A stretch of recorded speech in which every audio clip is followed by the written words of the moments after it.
এই যে আজকে ডাক্তার জাকির নায়েক মিজানুর রহমান আজহারি বলছে এর মতো নয়, বুঝতে পারছেন, এর চাইতে অনেক কিছু ধরে। বিসমিল্লাহির রহমানির রহিম।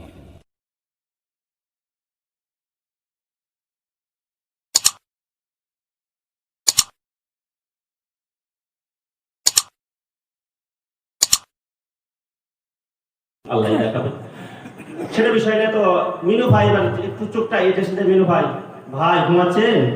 তো কি হলো ভাই?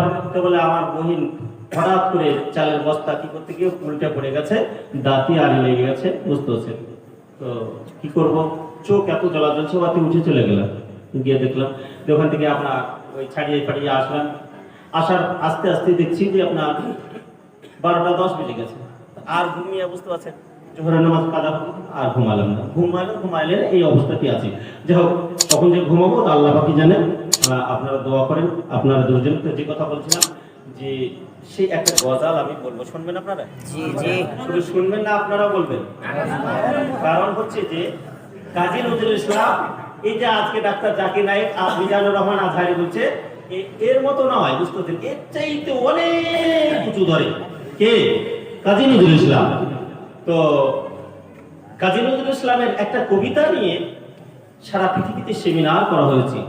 শেষ পর্যন্ত আপনার আমার মতো মুসলমান মেজরিটি নয়, বরঞ্চ ইসলাম বিরোধী আপনার মেজরিটিরাই তারা এই ফয়সালা দিয়েছে যে কাজী নজরুল ইসলামের যদি একটা কি কবিতাকে বিক্রি করা হয়, সারা পৃথিবী বিক্রি হয়ে যাবে, তাও শেষ হবে না।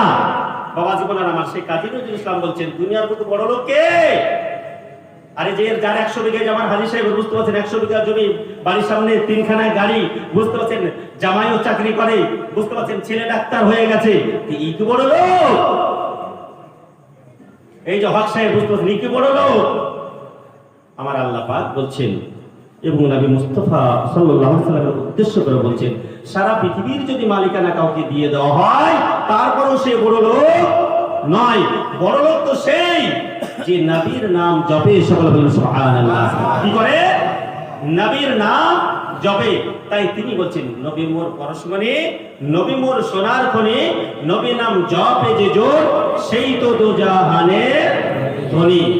যে নবীর নাম জপে সে ইহ জগতের ধনী, পর জগতের ধনী। যাই হোক, বাবা জীবনের আমার তাই একটা গজল বলবো, শুধু আমি বলবো না, আপনারা জপলে আজ সামান্য একটু বড় লোক হওয়ার জন্য মাথার কান পায়ে ফেলাচ্ছেন, বসে বসে ঠান্ডাতে, বুঝতে পারছেন। একবার নবীর নামটা যদি জপেন, নবীর প্রশংসাটা যদি করেন, তাহলে আল্লাহ পাক আপনাকে বড় বানিয়ে দেবেন। কে বানাবে? আল্লাহ পাক বানাবে। তো আমার সঙ্গে সঙ্গে, তোমার সৃষ্টি যদি হয় এত সুন্দর, না জানি তাহলে খোদা তুমি কত সুন্দর। বলেন সবাই, তোমার সৃষ্টি যদি হয় এত সুন্দর, না জানি তাহলে তুমি কত সুন্দর। যে পাখি উড়ে যায় আকাশে, যে নদী ভেয়ে যায় তিপান্তরে, যে পাখি উড়ে যায় আকাশে, যে নদী বেয়ে যায় তিপান্তরে, সেই পাখি সেই নদী যদি হয় এত সুন্দর, না জানি তাহলে তুমি কত সুন্দর। তোমার সৃষ্টি যদি হয় এত সুন্দর, না জানি তাহলে তুমি কত সুন্দর।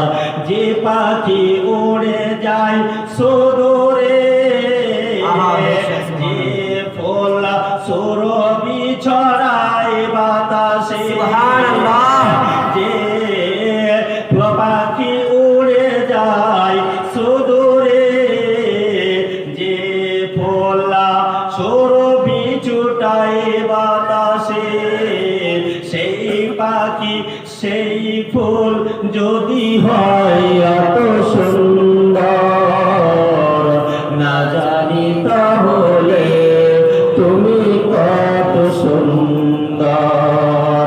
তোমার সৃষ্টি যদি হয় এত সুন্দর, না জানি তাহলে তুমি কত সুন্দর।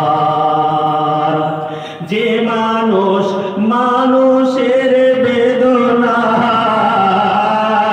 যে মানুষ মানুষের বেদনায় কেঁদেছিল সারা জীবন মদিনায়, যে মানুষ মানুষের বেদনায় সারা জীবন কেঁদেছিলেন মদিনায়, সেই মানুষ যদি হয় এত সুন্দর, না জানি তাহলে তুমি কত সুন্দর।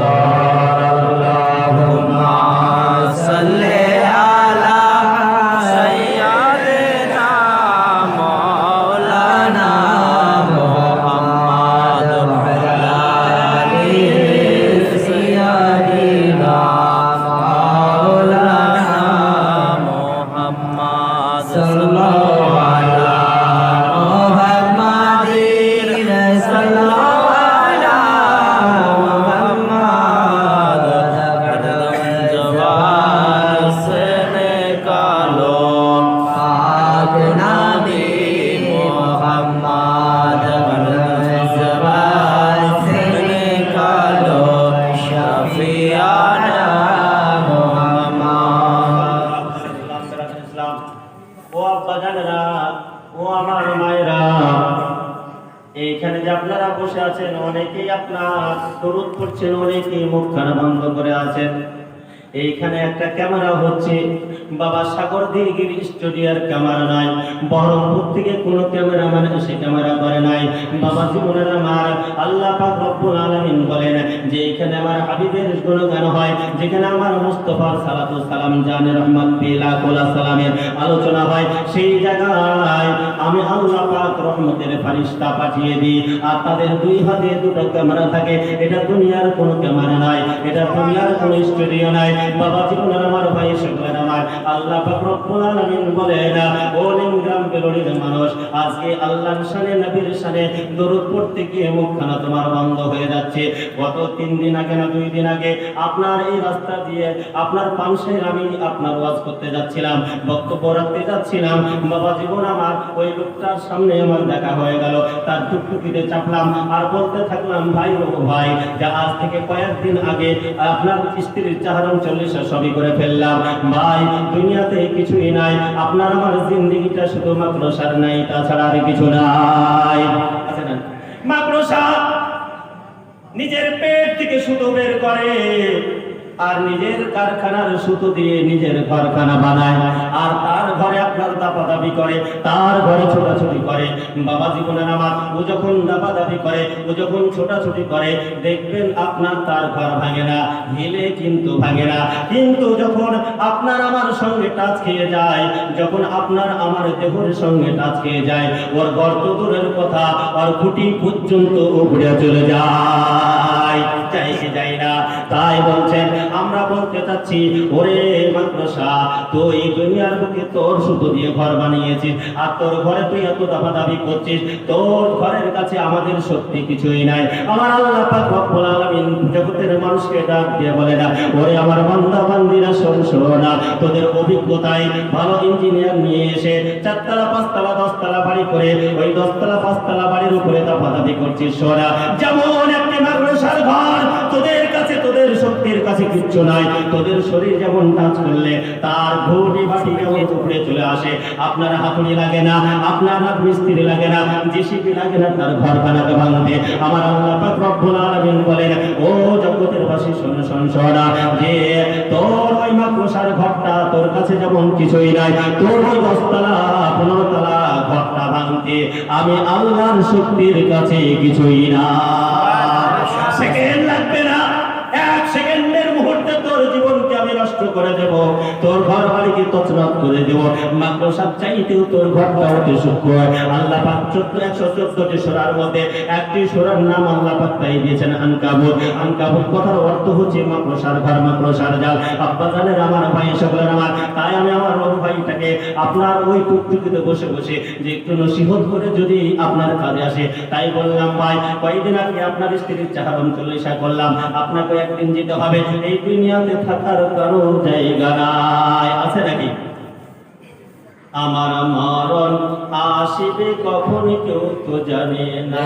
বলেন, আমার মরণ আসিবে কখন কেউ তো জানে না।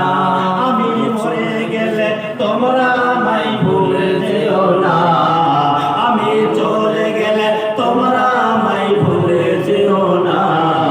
আমার মরণ আসিবে কখন কেউ তো জানে না। এই দুনিয়ায় চিরজীবন থাকার জায়গা না, অন্ধকার কবর যে আমার আসল ঠিকানা। এই দুনিয়ায় চিরজীবন থাকার জায়গা না, অন্ধকার কবর যে আমার আসল ঠিকানা। সবাই আমায় নিয়ে যাবে, সঙ্গী হবে না। এই দুনিয়ায় কোন নবী ছাড়া আর কেউ নাই। তোমার আমার কি আপন একটু ভাবো না, যিনি আপন তিনি কাঁদেন সোনার। সুবহানাল্লাহ। তোমার আমার কি আপন একটু ভাবো না, যিনি আপন তিনি কাঁদেন সোনার মদিনা। তোমার আমার কবরেতে কেউ তো যাবে না, তোমার আমার কবরেতে মা বাবা কেউ তো যাবে না। যিনি যাবেন তিনি হলেন শাহে মদিনা, যিনি যাবেন তিনি হলেন শাহে মদিনা। কে যাবেন? শাহে মদিনা। বাবা জীবনের আমার ভাই সকলের আমার, ইমানের প্রশ্ন যদি বলতে যাই তাহলে অনেক সময় লেগে যাবে। আপনারা এখানে আছেন, বিরক্ত হয়ে যাচ্ছেন। বিষয়টা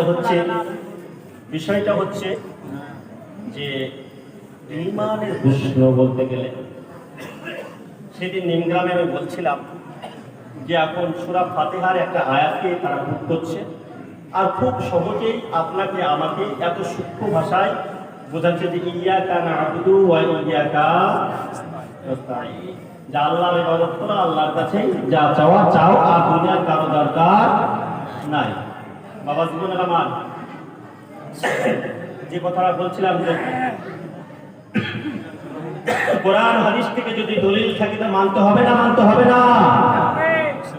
কোরআন উঠিয়ে দেখুন, আল্লাহ পাকের নবী তো দূরের কথা, আল্লাহ পাক বলছেন আমার নবীকে ভালোবাসো, তাহলে আমার সঙ্গে ভালোবাসা হয়ে যাবে।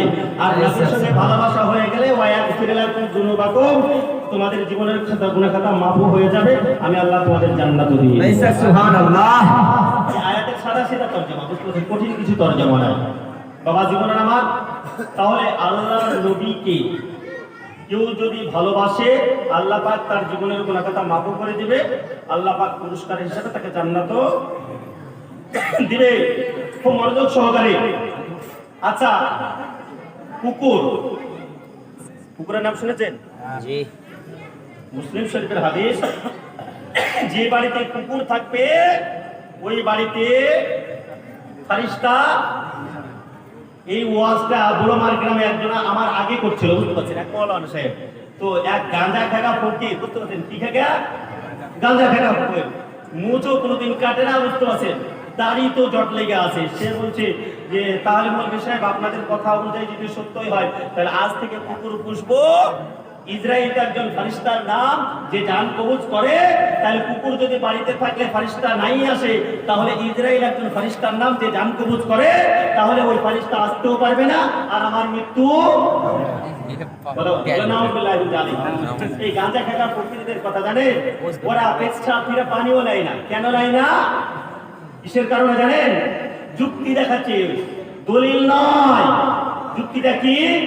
যে হাই রে হাই, যে ইমাম হাসান হুসাইনের আব্বার কারণে দুনিয়াতে পানি এসেছে, সেই ইমাম হাসান হুসাইন দুনিয়াতে পানি পায়নি, পানিবিহীন আজকার করতে শহীদ হয়েছে।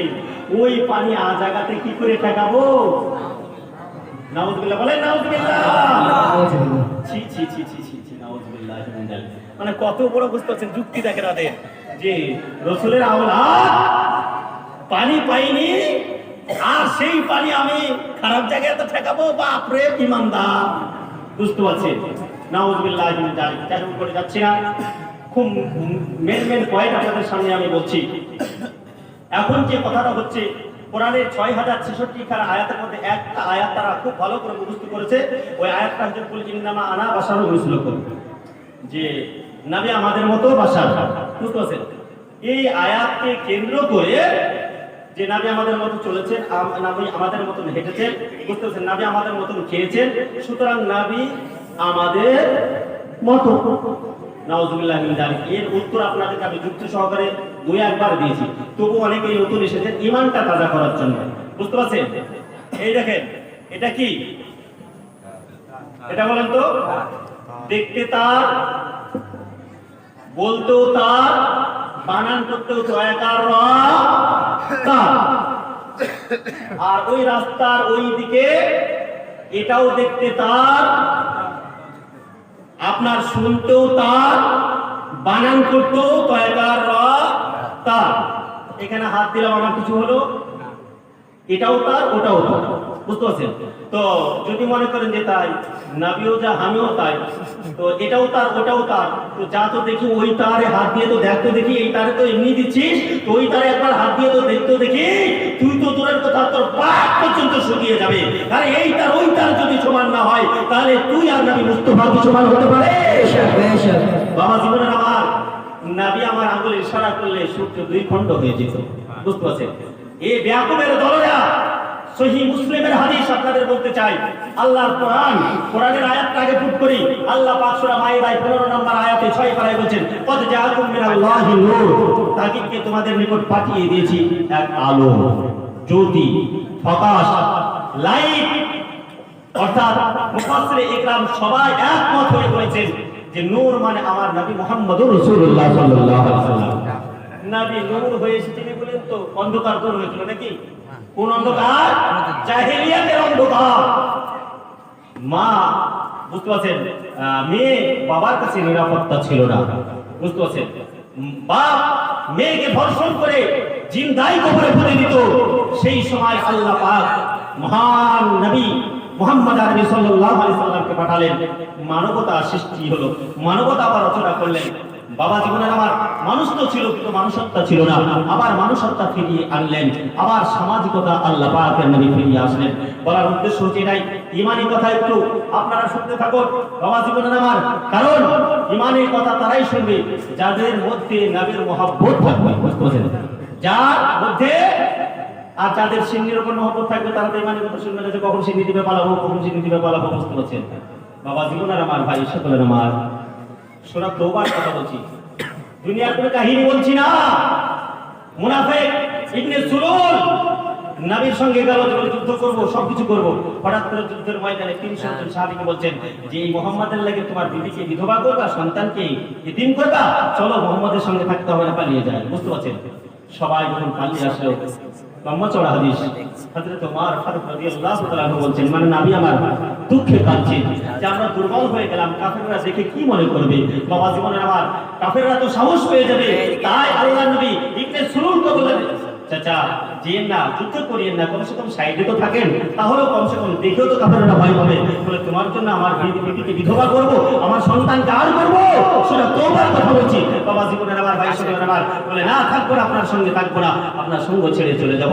হযরত ওমর ফারুক কি বলে, দেখুন আজ আবু জেহেল তোর কাছে ঈমান নেয়নি, ওই ডাক্তার চাকে নাই তোর কাছে ঈমান নেয়নি, ঈমান তো নিয়েছি ওমর ফারুকের কাছ থেকে, ঈমান তো নিয়েছি আবু বকরের কাছ থেকে, ঈমান তো নিয়েছি উসমান গনির কাছ থেকে। ওমর ফারুক বলছেন, ইয়া রাসূলুল্লাহ, ইয়া হাবিবাল্লাহ, যেই দিন থেকে ঈমান এনেছি, কালেমা তাইয়্যিবা লা ইলাহা ইল্লাল্লাহ মুহাম্মাদুর রাসূলুল্লাহ সাল্লাল্লাহু আলাইহি সাল্লাম পাঠ করেছি, দয়াল নবী জীবো, দুনিয়ার সবাই যদি চলে যায়, আমি ওমর আপনার সঙ্গে থাকবো, চিন্তা করিয়েন না। আপনি শোনাবেন নারায়ে তাকবীর, আল্লাহু আকবার, নারায়ে তাকবীর, নারায়ে রিসালাত, ইয়া রাসূলুল্লাহ, নারায়ে রিসালাত, ইয়া রাসূলুল্লাহ, সরকার কি আমত, মারহাবা, দিলদার কি আমত, মারহাবা, নসিব কি আমত, মারহাবা, নারায়ে তাকবীর, নারায়ে রিসালাত, ইয়া রাসূলুল্লাহ। বাবা জীবনের আমার, ভাই সকলের আমার, বলতেছিলাম যে এই তারের পিছনে দুটো তার থাকে।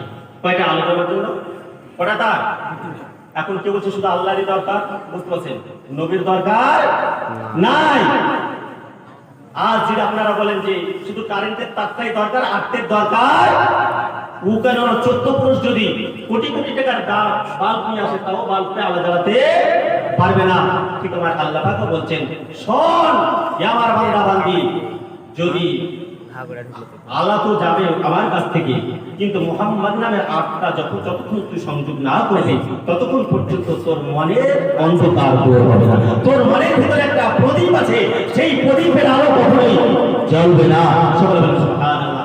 এই যে আমার এই আঙ্গুলটা খাড়া করেছে, আপনারা কি বলেন তো এটা? ইংরেজিতে কি বলে? তাই তো? এবার এক মানে ধরে নেন আমার নবী মুহাম্মদ রাসূলুল্লাহ। কি বললাম? বোঝানোর জন্য বলছি, তুলনা করছি না আমি, শুধু বোঝানোর জন্য। এবার একের দেখে বুঝতে পারছেন, একের কি একটা শূন্য, বাম পাশ বলছেন যে না আপনার ডান পাশে আমি যাবো না, এই জন্য বলি ডানপন্থী হন, বামপন্থী হয়েন না। কি বলছে শূন্য? কি বলছে? যে আমি আপনার বামে থাকবো, ডানে যাব না। একাই পারল না, তার একটা সৈন্য নিল বামে। এই করতে করতে 1 লাখ সৈন্য বামে নিল। 1 লাখ সৈন্য যুদ্ধ করে যদি মনে করে যে না একের সম্মান কমাতে পারবে, 1 লাখ কেন যদি কোটি কোটি সৈন্য বামে বসায়, আর যদি মনে করে যে না ওই একের সম্মান কমাতে পারবে না, এটা ছেড়ে দিয়ে যদি কোনো সৈন্য মনে করে যে না আমি ডান দিকে যাব, তাহলে এটা হচ্ছে আমার নবী মুস্তাফার শান ও শওকত। আল্লাহ পাক এই কোরআনে বলছেন সূরা আপনার আনআমের মধ্যে, মান জাআ বিল হাসানা ফালাহু আশরু আমসালিহা। কেউ যদি একটা ভালো কাজ করে আমার নবীর মহব্বতে 10টি নেকি পাবে। ওমান জাআ বিস সাইয়্যা, আর যদি ভালো কাজটা ভালো হয় তাহলে 10টি করে আপনার গুনাহটাও মাফ হয়ে যাবে। সুবহানাল্লাহ। তো একটা সৈন্য চলে গেল ডান দিকে, দেখেন সঙ্গে সঙ্গে আর মর্যাদা আমার নবীর শানও বাড়লো, আর ওরও ভালো বড় মর্যাদা। ওকে কোনো পাত্তাই কিছু না, আসার সঙ্গে সঙ্গে 10 হয়ে গেল। আরেকটা সৈন্য এলে ডান দিকে 100 হলো, আরেকটা সৈন্য এলে 1000 হয়ে গেল, আরেকটা সৈন্য হলো 10,000 হয়ে গেল, আরেকটা সৈন্য হয়ে গেলে লাখ হয়ে গেল, আরেকটা সৈন্য হয়ে গেলে কোটি হয়ে গেল। এইরকম করতে আমার নবীর ডান দিকে যারাই যাবে তাদের আপনার সম্মান একের পরে এক এতই বাড়তে বাড়তে আল্লাহ পাক বলছেন আমি আমার জান্নাতকে দিব। সুবহানাল্লাহ। ইয়া রাসূলুল্লাহ, নারায়ে তাকবীর, আল্লাহু আকবার, নারায়ে রিসালাত, ইয়া রাসূলুল্লাহ। আমার আব্বা জানেন, আমার ভাই সকলের, আমার আপনি তো দূরের কথা, একজন নবীর কওল আমরা কি শুনবো? হযরত ঈসা আলাইহিস সালাম, বুঝতে পারছেন? আজ কেউ কটাক্ষ করছে যে মুসলমানদের তো দুটাই ঈদ, আবার তৃতীয় ঈদ কোথা থেকে পেল? বলেন নাউজুবিল্লাহ। নাউজুবিল্লাহ। কোরআনে ঈদ শব্দটাই একবার এসেছে। কয়বার এসেছে? একবার। সূরা মাইদায় 7 পারা 6 পৃষ্ঠায় 114 নম্বর আয়াতে আল্লাহ পাক ওইখানে একবার ঈদ শব্দটা উচ্চারণ করেছেন। এই ঈদটা কিন্তু না ঈদুল ফিতর না ঈদুল আযহা, এই ঈদটা হচ্ছে হযরতে ঈসা আলাইহিস সালামকে আল্লাহ পাক জান্নাতি খাবার, জান্নাতি দস্তরখানাতে জমিনের বুকে দিয়েছিলেন, আর এই দিনটাকে আল্লাহ পাক ঈদ বলেছেন। সকলে বলুন সুবহানাল্লাহ। সুবহানাল্লাহ। জান্নাতি খাবার নিশ্চয়ই নিয়ামত নাকি? এই জান্নাতি খাবারটা যদি নিয়ামত হয়, তো জান্নাতি খাবারের চাইতে যে দিনে জান্নাতি খাবার এলো ওই দিনটাকে যদি আল্লাহ নিজে জান্নাতি বলতে পারেন, তাহলে যে জান্নাতি খাবার তৈরি হতো না, যে আপনার জান্নাত তৈরি হতো না, লৌহ কলম আরশ কুরসি কিছুই তৈরি হতো না, যেই দিনে আমার নবী আসলেন সেই দিনটিকে ঈদ বলতে কি তাহলে কোনো দ্বিধা আছে? বলেন আপনাদের বিবেক কি বলে? দ্বিধা আছে কি? না। বাবা জীবনের আমার তার এই দুই ঈদের পরেও আরেকটা ঈদ পাওয়া গেল কোথা থেকে? কোরআন থেকে, যেটা ঈদুল ফিতরও নয়, ঈদুল আযহাও নয়। আল্লাহ পাক আরেকটা দিনকে ঈদ বানিয়েছেন, সেটা হচ্ছে জুমার দিন। কেন বানিয়েছেন? খুব সহজে বলছি, বলতেছে লম্বা চড়া। তো তার প্রথম কারণ হচ্ছে হাদিস শরীফের মধ্যে এসেছে, মুসলিম শরীফের মধ্যে, যে এই জুমার দিনটাকে ঈদ কেন বানা হয়েছে? 4টা কারণ আছে। একটা কারণ হচ্ছে ফিহি খুলিকা আদম ওয়া হুয়া উদখিলাল জান্নাহ ওয়া মিনহা তাকুমুস সাআ ওয়া উহবিতা মিনহা।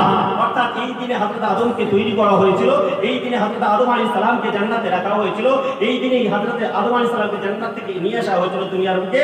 আবার এই দিনেই কিয়ামত হবে। কয়টা কারণ? চারটার মধ্যে যে প্রথম কারণ আল্লাহ পাক বর্ণনা করছেন সেটা হচ্ছে হযরত আদম আলাইহিস সালামকে তৈরি করার জন্য, যে এই দিন আমার আদমকে তৈরি করেছে। আচ্ছা, হযরত আদমকে তৈরি